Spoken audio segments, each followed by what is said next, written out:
preguntarle a estos profesores que, o sea, ¿cuál es el criterio, no?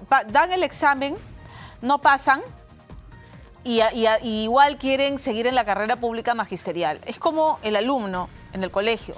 Si ese profesor jala al alumno en el examen y lo jala reiteradamente y llega a fin de año y está jalado, ¿pasa de año? La norma dice que no, pero según el criterio de estos profesores, o sea, debería pasar de año o si hayan jalado. Es una incongruencia lo que pretenden hacer estos congresistas que además votan en un proyecto en el que son de alguna manera parte interesada. Ahí tenemos en pantalla las evaluaciones que no pasó la congresista Katy Ugarte, ¿no es cierto? Hasta 7 veces ha desaprobado el examen para la carrera pública magisterial.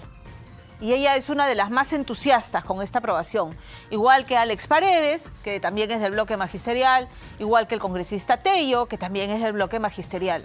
Y todos ellos, ¿no?, abonan, aplauden, empujan este proyecto de ley que se lo vamos a preguntar a Paul Neira, que es especialista en educación. O sea, cualquiera que tiene 2 dedos de frente entiende que este proyecto lo que hace es atentar contra el derecho a una educación de calidad de los alumnos que acuden a escuelas públicas. Paul, ¿cómo estás? Buenas tardes, bienvenido. Pamela, gracias por la invitación. A ver, el Congreso además lo que más sorprende es que se llevó al Pleno y se aprobó. ¿Es un Congreso que no evalúa las consecuencias de un proyecto como este o que hay otras cosas por detrás? Hoy día yo apoyo lo tuyo y mañana tú apoyas lo mío. O sea. A ver, claramente hay varios problemas, no solo con esta ley, sino con otras leyes que han comenzado a darse en el seno del Congreso y todas han surgido de la Comisión de Educación, Juventud y Deportes del Congreso.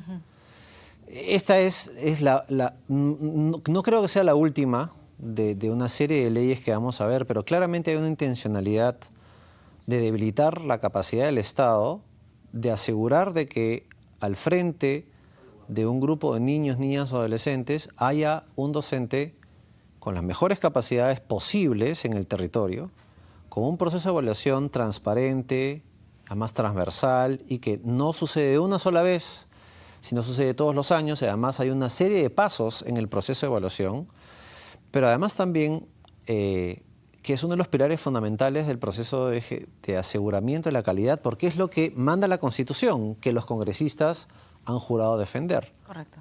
Entonces, reitero, esta es una ley más, porque este es hay un truco, además, que está medio escondido, digamos, en la lógica del planteamiento, porque se han juntado varias leyes, son como 6 o 7 leyes que se han juntado en un dictamen solo, y ese texto que cubre todos es el que ha sido aprobado. Y no solo está en juego los 14.863 docentes interinos, sino también uno de esos proyectos de ley que ha sido planteado por el congresista Tello, mete por la puerta de atrás también a un grupo de directores que en el marco de la implementación de la ley de reforma magisterial, que fue una ley dada en el 2013, ellos pasaron por un proceso de evaluación y son algo más de 10.000 directores a nivel nacional. Ellos pasaron por un proceso de evaluación, no pasaron el proceso y un grupo de ellos se declaró en rebeldía frente a la decisión del ministerio de hacer cumplir la ley. Y incluso hoy en día algunos colegios, son muy pocos ya, en los cuales estos directores que ellos decían que tenían que permanecer en el cargo, no han entregado el cargo y tienes 2 directores en un solo colegio. O sea, declarados en rebeldía y contraviniendo la ley, siguen haciendo funciones. Sí. Y este grupo... ¿Y el Ministerio de Educación no puede hacer nada al respecto? Bueno, es que tiene que hacer un proceso administrativo, sancionador, que toma tiempo, digamos, y que además requiere de la anuencia, digamos, de las regiones y los niveles de gobierno subnacional, llámese Dirección Regional de Educación y UGELES, para poder llegar hasta donde está ese colegio y el territorio. Entonces, si sucede, que espero que no, de verdad, porque además hay un conjunto de organizaciones, está IPAE, que ya se pronunció, está el Consejo Nacional de Educación, que ayer ha sacado un comunicado, la ministra Márquez, digamos, el día domingo también ha dado declaraciones al respecto, y hay otro conjunto de organizaciones que nos estamos organizando justamente para ir en contra de que esto suceda, y es que si se abre la puerta de esto, el día de mañana, o sea, primero entran no solo los 14.000, sino también todos los directores en cola, claro. ¿Correcto? Porque dicen a igual razón, igual derecho, claro. ¿No? Pero el día de mañana, y eso es lo problemático, porque mi argumentación fundamental respecto a esta norma es que golpea una vez más la ya golpeada meritocracia de la ley de reforma magisterial, y es que el día de mañana yo voy a dar una prueba, no estoy de acuerdo con el resultado y pido que me pongan. ¿Por qué? Porque tengo experiencia. Claro. Porque el razonamiento y la argumentación que ayer han sostenido algunos de los proponentes de esta ley es que ellos ya tienen tiempo. Claro, que se han ganado el derecho a la plaza por los años que tienen ejerciendo el magisterio. Y leía declaraciones del congresista Paredes que decía es una ignorancia, demuestran ignorancia quienes critican este proyecto porque no están reconociendo el mérito de aquellos profesores que están dictando clases en zonas muy alejadas, a donde nadie quiere ir y que no se reconoce ese esfuerzo adicional. Entonces, a ver, por supuesto que al profesor hay que aplaudirlo y hay que aplaudirlo de pie, pero cuando rinde con los requisitos mínimos indispensables.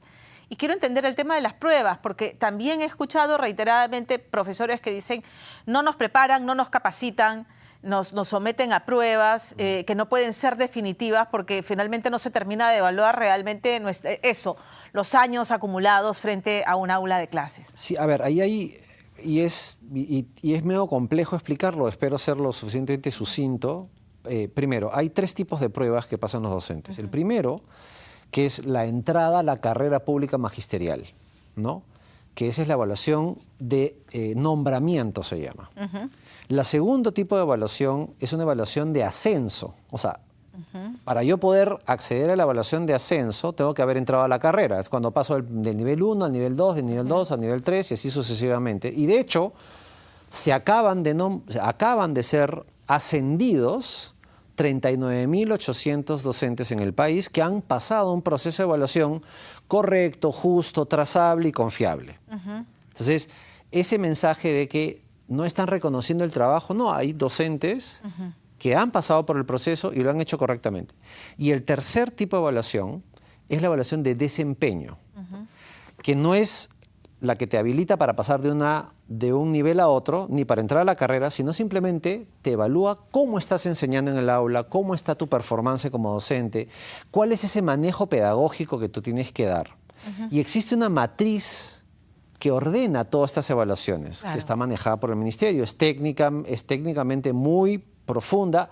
Evidentemente, a lo largo del tiempo, desde que se dio la ley hasta ahora, se ha ido perfeccionando y mejorando. ¿Por qué? Porque es la primera vez en la que hacemos este proceso de evaluación en el país, porque todas las leyes anteriores, antes de la ley de reforma magisterial de 2013, todas no tenían evaluación de desempeño, no tenían evaluación de ingreso a la carrera y solo se medía lo que ahora estos congresistas, que son años docentes, acumulados frente al años aula. acumulados, número de papeles, número de legajo, cantidad de cursos que llevo. No te preguntan si el curso fue adecuado para el nivel, el grado o la asignatura o el área que tú tienes a su cargo. No, con tal de que tú sumes cantidad, no hay problema. Claro, y hoy lo que se busca con la reforma educativa es calidad, es lo que necesitamos, no cantidad, sino calidad. Un profesor puede haber estado años en una escuela, pero no necesariamente quiere decir que sea un profesor óptimo. Y además, o sea, si hacemos una extrapolación, la entrada a la carrera pública magisterial es como dar el examen para ser abogado o no.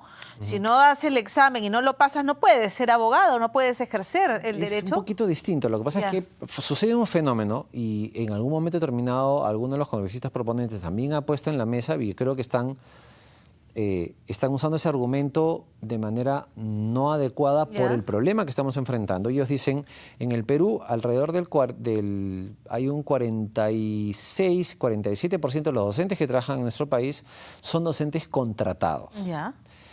¿Qué significa? Que no han logrado entrar a la carrera pública magisterial. Y el cuestionamiento de estos congresistas es, ¿pero y por qué no permiten de que entren más? Y es que ahí viene el tema de que para poder entrar a la carrera hay un piso mínimo que tienes que dar. Y el argumento siguiente que ellos ponen es, ya, pero ¿qué? Y los docentes que no logran entrar a la carrera terminan siendo contratados. Y esa es una dura verdad que tenemos que resolver. Pero no se resuelve con el planteamiento que están haciendo ellos de meter por la puerta falsa a 14.000 docentes. Claro. ¿Por qué? Porque el esfuerzo, y tú bien lo has dicho, está centrado en la calidad de los profesores. Una calidad que se obtiene progresivamente. Entonces, es imposible que yo hoy día determine un peso y una talla determinada y espere que todos los que entren van a tener ese peso y talla. Claro. Tengo que alimentarlos, tengo que ir mejorando el proceso y van a llegar progresivamente. Los profesores contratados, independientemente de que hayan pasado, ¿no?, el examen, bueno, no pasaron el examen, se quedaron por fuera, no pasaron la valla, pero igual los contrata el sistema público. Sí, sí. ¿Por qué? Porque no hay suficientes profesores aptos para los niveles de calificación. Hay dos problemas allí. Y es que, claro, cuando yo explico estas cosas, la gente me mira con, pero ¿y por qué hacemos eso? Claro. Hay dos problemas pues igual los contratas, ¿no? O sea, no claro, dieron la talla, pero igual los contratas. Hay dos problemas que confluyen allí. El primero es que nosotros cuando hemos expandido a lo largo de los últimos 40 años la cobertura, o sea, es decir, matricular a los estudiantes en un colegio, lo hemos hecho de una forma profundamente desordenada, sin planificación, sin consideraciones de qué va a pasar con ese colegio 20 años en el tiempo, que es lo que te pide la lógica racional, digamos, ¿no? Entonces, nos hemos desparramado literalmente en el territorio y hemos generado una demanda de educación no ordenada. Y eso nos obliga a que atomicemos mucho el servicio y la provisión del servicio. ¿Cuál es el problema fundamental allí? Y es que sucede que, por ejemplo, tienes un colegio, aquí a la vuelta de la esquina, donde estamos en este estudio, que tiene capacidad para 2.000 estudiantes, pero solo estudian 1.000. Ya. Y tienes otros colegios donde está a tope el servicio.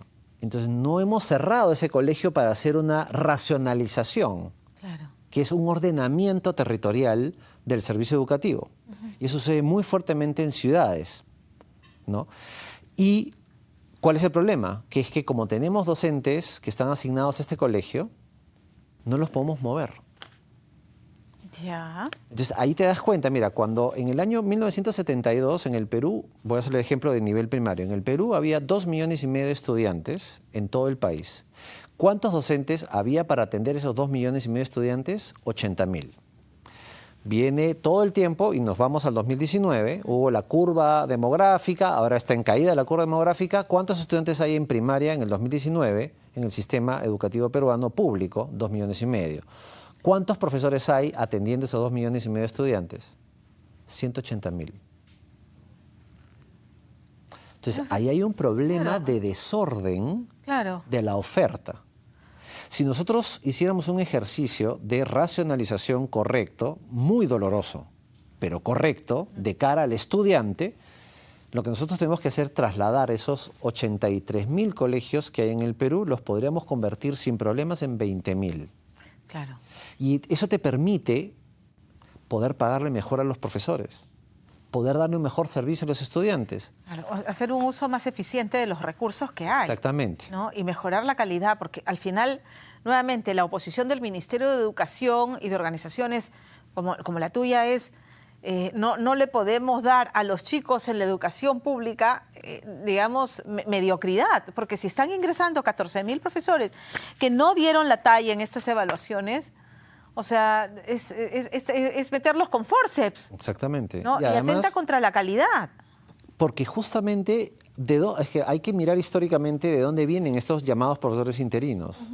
Desde el año 84 había una necesidad de atender estos poblados muy pequeños. Claro, a los que hace referencia, por ejemplo, a los que hace referencia el congresista Paredes. ¿No? Pero era bien cierto, no había la suficiente cantidad de profesores que teníamos para poder atender esa demanda. Entonces se abrió la puerta que cualquier profesional que haya terminado sus estudios secundarios y que además tenga algún nivel de estudios superiores pueda ser incorporado en la carrera. Y se abrió este grupo de los llamados docentes interinos, que es una forma, ¿verdad?, bien suave de decir que no estás cumpliendo con la norma para poderlo incorporar. Pero ¿qué era lo que estaba...? Algún estudio superior de cualquier área, o sea, no... Sí. ¿Y qué era lo que estaba primando en ese momento? Lo que estaba primando era la lógica de, como yo tengo una necesidad de atender el colegio que está en frontera o en una zona muy alejada en el país, entonces yo permito, para poder atender en una lógica populista, resuelvo el problema generando un problema a lo largo del tiempo. Y eso tuvo un corte en el año 2013, que se dio la ley y se dijo, ok, te voy a dar 2 años para que tú puedas regularizar tu situación y puedas tener un título habilitador como docente. Y de esa forma yo te hago una evaluación, porque además, como hay una nueva ley y todos pasan a la nueva ley y la nueva ley tiene como espíritu la evaluación, te tengo que hacer una evaluación.